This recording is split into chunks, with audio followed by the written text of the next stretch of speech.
창세기입니다. 1장. 우리가 저번 주 요한계시록을 공부하면서 우리에게 생소한 천년왕국에 대해서 알았습니다. 한국개신교에서는 굉장히 낯선 개념입니다. 그 이유가 있습니다. 한국개신교는 미국 교단의 영향을 많이 받았기 때문입니다. 우리나라의 교회가 상당히 많아서 농담 반 진담 반 다방보다 많다고 하는데요. 우리나라보다 1인당 교회 수가 더 많은 곳이 미국입니다. 미국은 개국 초기부터 유럽의 교단들을 거의 무제한 받아들였습니다. 그래서 각자 적자 생존하는 시스템을 구축하였죠. 그래서 각 교단은 신학교를 세워 무한 경쟁에 돌입했고, 그래서 교회가 많은 것입니다. 유럽은 한 나라에 거의 한 교단만 있죠. 사례비도 교단에서 주고요. 이런 교회 시스템에 자본주의 마케팅 원리가 도입됩니다. 그래서 많은 목사님들이 회사처럼 교회를 경영합니다. 경쟁에서 이겨야 하니까요. 거기다 미국 신학의 기초가 이원론입니다. 신앙생활에서 가장 중요한 것이 영혼구원, 즉 죽어서 천국 가는 것이라고만 하지요. 이 세상은 불타 없어질 곳이니 관심을 갖지 말라고요. 그런 시각으로 무장된 미국 선교사님들이 온 곳이 바로 한국입니다. 그래서 한국교회 목사 대부분이 이원론적이고, 그래서 천년왕국을 상징으로만 이해합니다. 천년왕국의 기초는 이 물질 세계에 대한 긍정이니까 자기네 믿음과 많이 상충하거든요. 그런데 한 가지 말하고 싶은 것이 있습니다. 1976년 가수 장미화 씨가 봄이 오면이라는 노래를 발표합니다. 그래서 우리는 이 노래가 원곡인 줄 아는데 아닙니다. 유럽 네덜란드 듀오 마우스와 맥닐이 부른 헐로 어를 번안한 곡입니다. 여러분, 이런 사실을 모르는 한국 사람들은 두 노래를 듣고서 외국 사람들이 장미화 씨 노래를 베꼈네 하겠죠. 마찬가지입니다. 우리는 아주 미국에 폭 빠져서 미국이 뭘 말하면 다 진짜인 줄 아는데요. 아닙니다. 미국도 베낀 겁니다. 진짜 원본은 유대인입니다. 미국식 교회 시스템을 도입해서 한국 교회가 이렇습니다. 왜 미국은 이원론입니까? 미국은 영국의 영향을 받았고, 영국은 결국 헬레니즘의 영향을 받았기에 이원론의 가치관을 가진 것입니다. 물질과 영혼을 분리하는 이원론 말입니다. 영혼은 순수하고 아름다운데 더러운 육체에 갇혀 있다고 생각합니다. 그래서 그들에게 구원은 영혼이 육체를 빠져나가 저 어딘가 이상향에 가는 것, 그것입니다. 그리고 더러운 육체들이 모인 이곳은 더러운 물질 세계입니다. 그러니 불타서 없어져야 하는 곳이죠. 그러나 원본 유대인은 그렇게 생각하지 않습니다. 하나님이 지으신 이 세계를 그냥 포기하고 천국으로 바로 데려간다? 뭔가 이상하지 않습니까? 즉 천년왕국은 요한과 같은 메시아닉 유대인의 믿음이었습니다.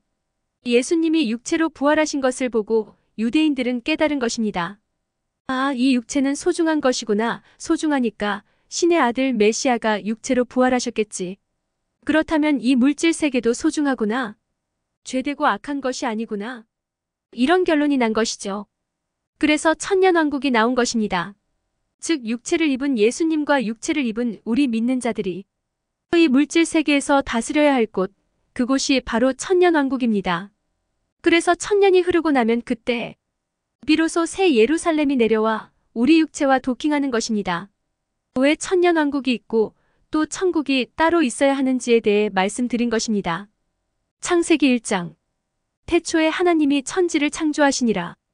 땅이 혼돈하고 공허하며 흑암이 깊음 위에 있고 하나님의 영은 수면 위에 운행하시니라. 하나님이 이르시되 빛이 있으라 하시니 빛이 있었고 빛이 하나님이 보시기에 좋았더라. 하나님이 빛과 어둠을 나누사 하나님이 빛을 낮이라 부르시고 어둠을 밤이라 부르시니라. 저녁이 되고 아침이 되니 이는 첫째 날이니라. 하나님이 이르시되 물 가운데에 궁창이 있어 물과 물로 나뉘라 하시고 하나님이 궁창을 만드사 궁창 아래의 물과 궁창 위에 물로 나뉘게 하시니 그대로 되니라. 하나님이 궁창을 하늘이라 부르시니라. 저녁이 되고 아침이 되니 이는 둘째 날이니라. 하나님이 이르시되 천하의 물이 한 곳으로 모이고 묻이 드러나라 하시니 그대로 되니라. 하나님이 묻을 땅이라 부르시고 모인 물을 바다라 부르시니 하나님이 보시기에 좋았더라. 하나님이 이르시되 땅은 풀과 씨 맺는 채소와 각기 종류대로 씨 가진 열매 맺는 나무를 내라 하시니 그대로 되어 땅이 풀과 각기 종류대로 씨 맺는 채소와 각기 종류대로 씨 가진 열매 맺는 나무를 내니 하나님이 보시기에 좋았더라. 저녁이 되고 아침이 되니 이는 셋째 날이니라. 하나님이 이르시되 하늘의 궁창에 광명체들이 있어 낮과 밤을 나뉘게 하고 그것들로 징조와 계절과 날과 해를 이루게 하라. 또 광명체들이 하늘의 궁창에 있어 땅을 비추라 하시니 그대로 되니라. 하나님이 두 큰 광명체를 만드사 큰 광명체로 낮을 주관하게 하시고 작은 광명체로 밤을 주관하게 하시며 또 별들을 만드시고 하나님이 그것들을 하늘의 궁창에 두어 땅을 비추게 하시며 낮과 밤을 주관하게 하시고 빛과 어둠을 나뉘게 하시니 하나님이 보시기에 좋았더라. 저녁이 되고 아침이 되니 이는 넷째 날이니라. 하나님이 이르시되 물들은 생물을 번성하게 하라. 땅 위 하늘의 궁창에는 새가 나르라 하시고 하나님이 큰 바다 짐승들과 물에서 번성하여 움직이는 모든 생물을 그 종류대로 날개 있는 모든 새를 그 종류대로 창조하시니 하나님이 보시기에 좋았더라.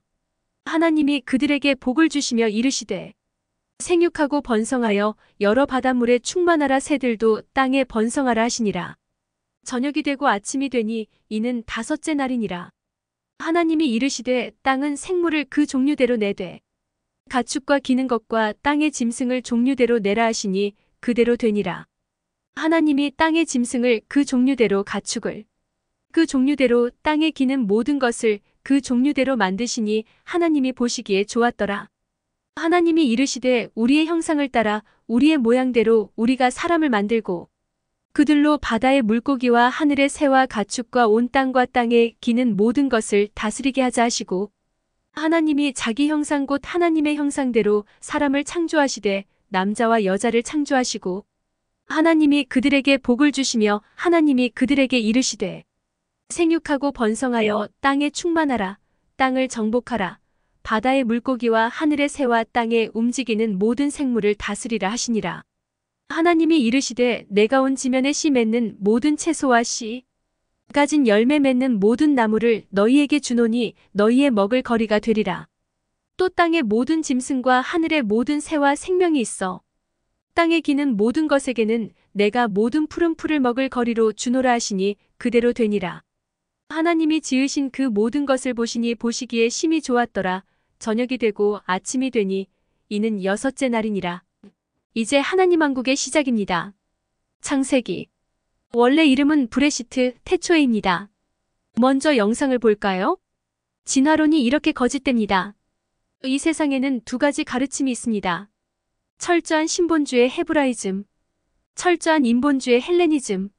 신본주의냐 인본주의냐 바로 이 창세기 1장에서 갈라집니다. 성경에서 제일 중요한 책이 바로 창세기와 요한계시록인데요. 그중 창세기 1장 태초에 하나님이 천지를 창조하시니라가 천국과 지옥을 나눕니다. 인간은 우연히 점 하나가 모여 원숭이가 되었고 그것이 진화하여 인간이 되었다는 믿음은 이 세상을 약육강식, 적자생존으로 봅니다. 그래서 강한 것이 살아남는다고 하여 전쟁을 일으키고 약한 민족을 가스실에 집어넣죠.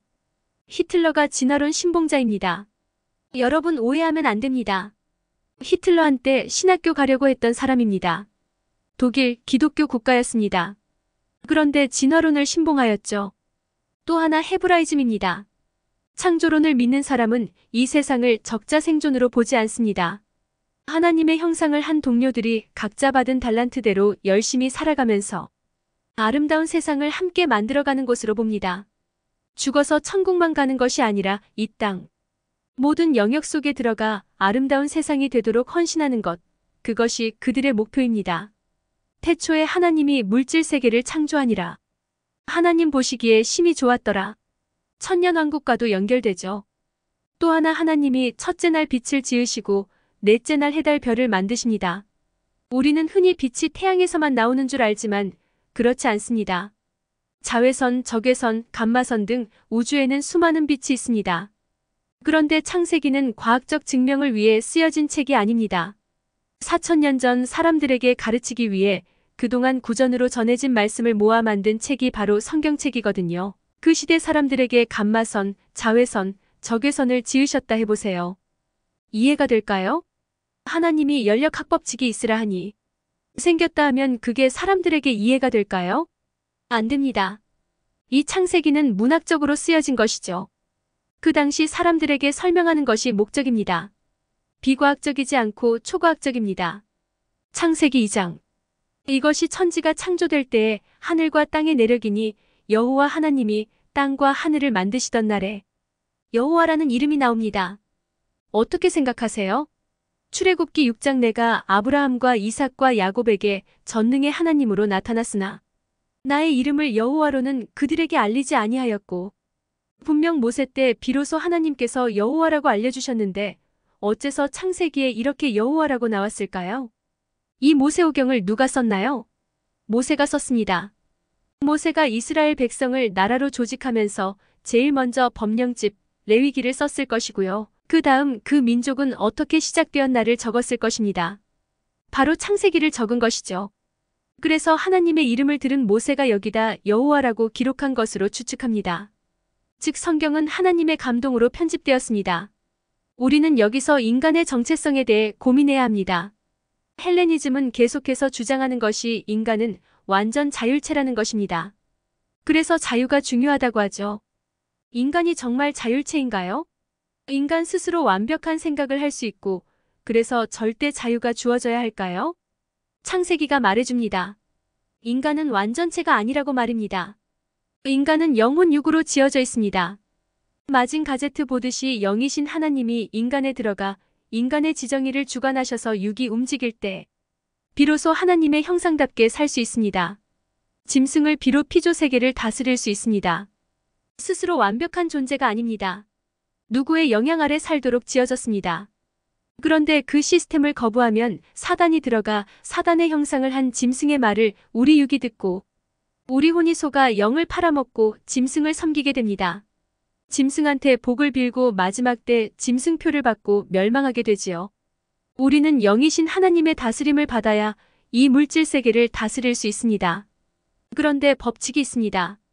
키가 바로 창세기 1장에 있습니다. 하나님이 이르시되 빛이 있으라 하시니 빛이 있었고 하시니 빛이 있었고 바로 언어입니다. 우리가 어떻게 이 세상을 다스릴 것인가? 바로 언어입니다. 하나님이 말씀으로 창조하셨듯이 예수님의 공로로 하나님의 형상을 회복받은 우리도 하나님을 닮아 말로 이 세상에 하나님의 왕국을 이뤄드려야 합니다. 우리가 우리의 삶에 대해 그리고 우리의 환경에 대해 날마다 하루 3번 선포해야 합니다. 뭐리요? 말씀을. 그게 유대인이 하는 테필린입니다. 유대인은 기도도 하지만 하루 3번 어릴 때부터 외운 말씀을 선포합니다. 우리도 그래야 합니다. 암송하고 테필린하고 집에서 교회에서 하부루타 하고요. 그래서 이 땅에 하나님 나라를 이뤄가는 저와 여러분 되기를 기도합니다.